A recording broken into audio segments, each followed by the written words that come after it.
আমি তো আর আমি তো মানে মাসুদ খানের যত পেপারটা আছে কেউ ওই দেশে না।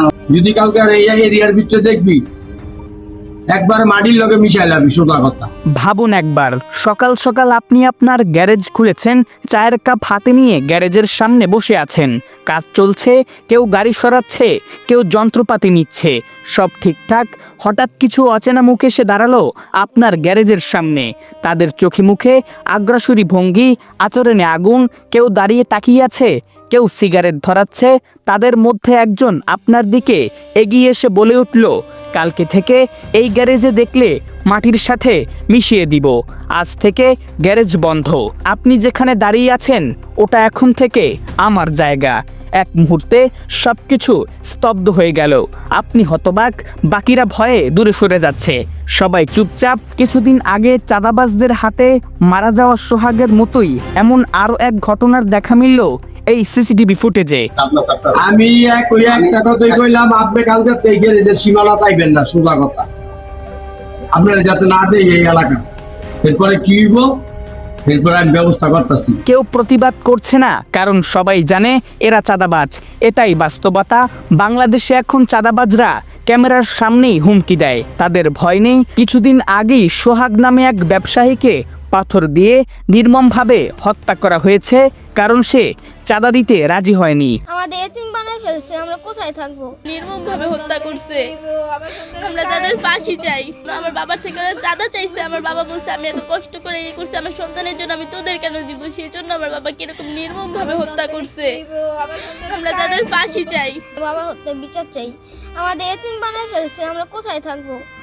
আমার বাবাটাকে কিভাবে নিষ্ঠুর ভাবে আঘাত করছে, পাথর দিয়ে কিভাবে মারছে, কিভাবে রাস্তায় ফেলে মারছে। 5 কোটি টাকার চাঁদা দাবি করা হয়েছে, না দিলে গুলি করার হুমকি। এই কি আমাদের রাষ্ট্র? এই কি আমাদের নিরাপত্তা? কালকে সেই গ্যারেজে আপনারা কেউ থাকবেন না, ঢুকবেন না, ঠিক আছে? এই গ্যারেজে থাকবেনও না, ঢুকবেনও না। কালকে এই গ্যারেজ আমার পোলাপাইনে নিয়ন্ত্রণ করবো, আমার পোলাপাইনে এই রাখবো। এই গ্যারেজের সীমানা তো কালকে থাকবেন না। যদি আয়েন তাহলে পরে কি হইব এই হিসাবটা যাবে। ভাই আমি কই দিই, আমি তো একটা কথা কি, আমি তো আর আমি তো মানে মাসুদ খানের যত পেপারটা আছে কেউ ওই দেশে না। আমি তো আমার এডি কই লাভ নাই। আমি যেটা কইলাম কালকে আপনি এই গ্যারেজের সীমানা পাইবেন না, সোজা কথা। কালকে আপনি এই সীমানা পাইবেন না। আপনি এই এলাকা তো যাতে না দেখতে যে আপনি যখন খার রয়েছেন, এটা আপনার দয়া, এটা আমার দয়া যে আপনি অনেক খার রয়েছেন, ঠিক আছে? আমি আপনার আজকের মতো দয়া করে দিলাম, কালকে আর দয়া করবো না। কালকে আপনি এই সীমানা পাইবেন না। এখন কালকে যেমন যারা যারা আসো, যদি কালকে আর এই এরিয়ার ভিতরে দেখবি একবারে মাটির লগে মিশাইলাবি, সোজা কথা। কালকে যদি আর এই এরিয়ার ভিতরে আবার এই গ্যারেজের সামনে 30 সীমানায় দেখবি, সোজা কথা। আমি একটা কথাই কইলাম, আপনি কালকে এই গ্যারেজের সীমানা পাইবেন না, সোজা কথা। আপনারা যাতে না দেয় এই এলাকা, এরপরে কি হইব এরপরে আমি ব্যবস্থা করতেছি।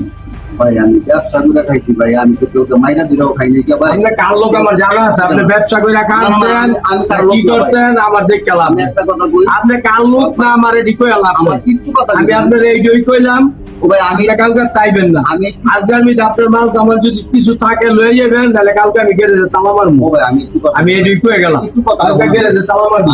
না না না, আমি আপনার বললাম না না না, আজকে আপনি এমনি সুদাওয়ান নাই। এই এলাকার কি করতেন, স্টেনে কি করতেন, সব রিপোর্ট আছে।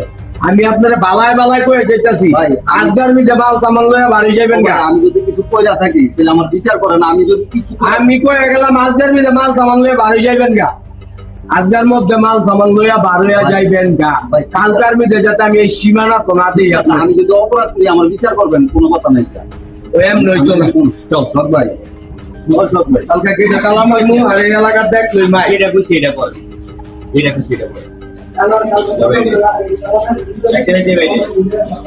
প্রশ্ন হচ্ছে, এই সাহস এদের কে দিয়েছে?